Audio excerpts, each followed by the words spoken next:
పెందుర్తి నియోజకవర్గంలో YCP MLA అభ్యర్థి ఆదిపురాజు తన ఎన్నికల ప్రచారాన్ని ముమ్మరం చేశారు.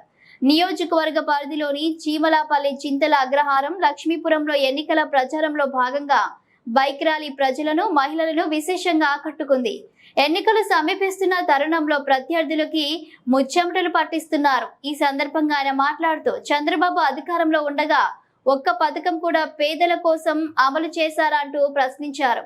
ఇప్పుడు ఎన్నికల వేళ మోసపూరిత హామీలతో మీ ముందుకు వస్తున్నారని, వారిని నమ్మొద్దని ప్రజలను కోరారు. 2 ఓట్లు ఫ్యాన్ గుర్తుపై వేసి అఖండ విజయం అందించాలని కోరారు. ఈ కార్యక్రమంలో కార్పొరేటర్ ముమ్మన దేముడు, మానాలత, జాబ్దాస్, చిప్పల చందు, స్థానిక నేతలు పాల్గొన్నారు. పుట్టుకలు కూడా ఆయన ఇచ్చారు. విద్యా దీవెన, విద్యా కానుక, సంపూర్ణ పోషణ, గోరుముద్ద అంటే అనేకమైనటువంటి కార్యక్రమాలు. ఇదే మీకు ఉదాహరణ. చంద్రబాబు నాయుడు చెప్పినవి ఏం చేశారంటే ఏది లేదని మీరే చెప్పారు. జగన్మోహన్ రెడ్డి గారు చెప్పినవన్నీ చేశారంటే అంతకన్నా ఎక్కువ చేసిన కూడా మీరందరూ చెప్తున్నారు. ఇదే తేడా. చంద్రబాబు నాయుడు హామీలు ఇవ్వడం తప్ప ఒక్కటి కూడా నెరవేర్చే పరిస్థితి ఉండదు. కానీ జగన్మోహన్ రెడ్డి గారు ఇచ్చిన ప్రతి హామీ కూడా నెరవేరుస్తుంటారు. ఇదే మనం దృష్టిలో పెట్టుకోవాలి. మళ్ళీ ఈ రోజు వస్తున్నారు కొత్త హామీలతో. గతంలో 3 సిలిండర్లు అన్నాడు, కనీసం గ్యాస్ పైపైన ఇచ్చాడమ్మా. ఈ రోజు వచ్చి మళ్ళీ 3 సిలిండర్లు ఇస్తాను అంటున్నాడు. నమ్ముతావా మనం? గతంలో 2000 రూపాయలు నిరుద్యోగ వృత్తి ఇచ్చాడా? ఇప్పుడు మళ్ళీ 3000 రూపాయలు ఇస్తున్నాడు. నమ్ముతావా? పెన్షన్లు అమ్మా, పెన్షన్లు మీరు అందరూ పంచాయతీ దగ్గరికి లైన్లో కట్టి తెచ్చుకునేవాళ్ళు. ఈ రోజు ఎక్కడ ఇస్తున్నారు? ఇంటి దగ్గరికే తెచ్చి పెన్షన్లు ఇచ్చేటువంటి కార్యక్రమం చేస్తున్నారు. మరి ఈ నెల, పోయిన నెల ఎందుకమ్మా మీరు తీసుకోలేదు పెన్షన్లు? బ్యాంక్కి వెళ్ళి, సచివాలయానికి వెళ్ళి ఎందుకు తీసుకున్నారు? ఎవరమ్మా బ్యాంక్కి వెళ్ళి, సచివాలయానికి వెళ్ళి తీసుకున్నారు? ఎవరన్నా చేతులు ఎత్తండి. విన్నారా? దేనికో చూడండి, గబగబా చెప్పేస్తాను. ఇది ఈయన ఎవరమ్మా? ఈయన ఏ పార్టీ అమ్మా? ఏ పార్టీ చెప్పండి?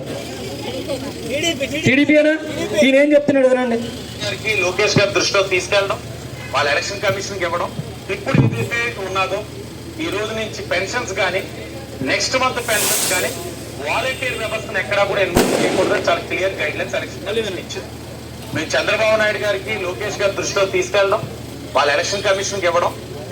ఈయనే ఎంత గొప్ప చెప్తున్నాడు చూడండి. నేనే చంద్రబాబు నాయుడు దృష్టికి, లోకేష్ దృష్టికి తీసుకెళ్లాను, ఎలక్షన్ కమిషన్ కంప్లైంట్ ఇచ్చాను, పెన్షన్లు వాలంటీర్లు ఇన్వాల్వ్ చేయకూడదని నేనే చేశాను, పెన్షన్ వాలంటీర్లు చేయకూడదని గొప్పగా చెప్తున్నాడు ఆయన.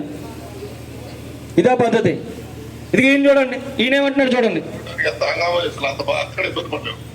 ఇడిచ్చే 3,000 లేకపోతే చచ్చిపోతారని అడుగుతున్నాడమ్మా. మరి ఏం సమాధానం చెప్తారు చెప్పండి?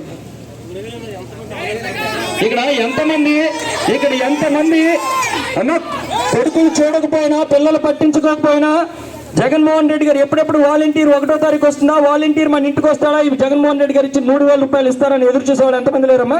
చచ్చిపోతారని అడుగుతున్నారంటే మీరే ఆలోచన చేయండి. వీళ్ళు అధికారంలోకి రాకముందే ఒకడేమో పెన్షన్ వాలంటీర్ తీసుకెళ్ళి ఇవ్వకూడదు అంటాడు, ఒకడు వచ్చి ఇచ్చే 3,000 రూపాయలు లేకపోతే చచ్చిపోతారంటారు. ఇంకా రేపు అధికారంలోకి వస్తే ఏ రకంగా ఉంటుంది పరిస్థితి మీరే ఆలోచించి మళ్ళీ ఈ సంక్షేమ కార్యక్రమాలన్నీ కొనసాగాలన్నా, ఈ ప్రభుత్వ పథకాలన్నీ రావాలన్నా, మన పిల్లలకు అమ్మఒడి రావాలన్నా, రేషన్ మన ఇంటి దగ్గరికే తెచ్చివ్వాలన్నా, పెన్షన్లు మన ఇంటి దగ్గరికే తెచ్చివ్వాలన్నా, విద్యా దీవెన రావాలన్నా, వసతి దీవెన కావాలన్నా, రైతు భరోసా కావాలన్నా, ఏ పథకాలు కావాలన్నా మళ్ళీ ఏం చేయాలి? మనం ఫ్యాన్ గుర్తు మీద ఓటేయాలి.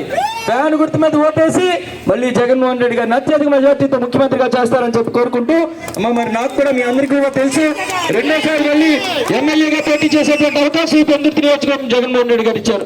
మీ అందరి ఆశీస్సులు, దీవెనలు కూడా వచ్చి నన్ను కూడా ఆశీర్వదిస్తారని చెప్పి మనస్ఫూర్తిగా కోరుకుంటూ, అమ్మ మన గుర్తు మన నాయకుడు జగన్, మన నాయకుడు జగన్, మన నాయకుడు మన గుర్తు, మన నాయకుడు మన గుర్తు జగను, ఫ్యాను ఫ్యాను జగను, జగను. బాగున్నారంతా? I'm good. జగన్మోహన్ రెడ్డి గారి పరిపాలనలో ముఖ్యంగా అక్క చెల్లెములు, ఆడపడుచులందరూ కూడా ఎంతో ఆనందంగా, సంతోషంగా ఉంటారు. ఎందుకంటే ఇచ్చిన ప్రతి హామీ కూడా నిలబెట్టుకుంటూ వచ్చారు. నేను ఎక్కువసేపు మాట్లాడాను, ఒక 2-3 నిమిషాల్లో తెలియజేస్తాను, ఇంకా చాలా సమయం ఉంది కాబట్టి. 2014 నుంచి చంద్రబాబు నాయుడు ఇచ్చిన హామీలు ఎన్ని నెరవేర్చారు, జగన్మోహన్ రెడ్డి గారు 2019 ఇచ్చిన హామీలు ఎన్ని నెరవేర్చారు, ఈ ఒక్కటే మీరు ఆలోచన చేయండి. చంద్రబాబు నాయుడు డ్వాక్రా రుణమాఫీ చేస్తా ఉన్నాడు, చేశాడమ్మా? రైతు రుణమాఫీ చేస్తా ఉన్నాడు, చేశాడా? చిన్న వడ్డీ డబ్బులు అన్నాడు, ఇంకా ఉద్యోగం అన్నాడు, ఇచ్చాడా? 2,000 రూపాయలు నిరుద్యోగ వృత్తి అన్నాడు, ఇచ్చాడా? సంవత్సరానికి 3 సిలిండర్లు ఉచితంగా ఇస్తానన్నాడు, ఇచ్చాడా? ఆడబిడ్డ పడితే 30,000 రూపాయలు డిపాజిట్ చేస్తానన్నారు, చేశారా? లేదు. మరి జగన్మోహన్ రెడ్డి గారు అమ్మఒడి ఇస్తానన్నారు, ఇస్తున్నారా? డ్వాక్రా మాఫీ చేశారా? సున్నా వడ్డీ పడుతుందా? చేతి పనులు వస్తున్నాయా? పెన్షన్లు ఇంటి దగ్గర తెచ్చిస్తున్నారా? రేషన్ ఇంటి దగ్గర తెచ్చిస్తున్నారా? నాయని బ్రాహ్మణులకు 10,000 ఇస్తున్నారా? రజకులకు 10,000 రూపాయలు ఇస్తున్నారా? వాహన మిత్ర 10,000 రూపాయలు ఇస్తున్నారా? టైలరింగ్ చేసుకుంటే 10,000 రూపాయలు ఇస్తున్నారా? పిల్లలు డాక్టర్లకు ఇంజనీర్లు చదువుకున్న విద్యా దీవెన వసతి దీవెన ఇస్తున్నారా?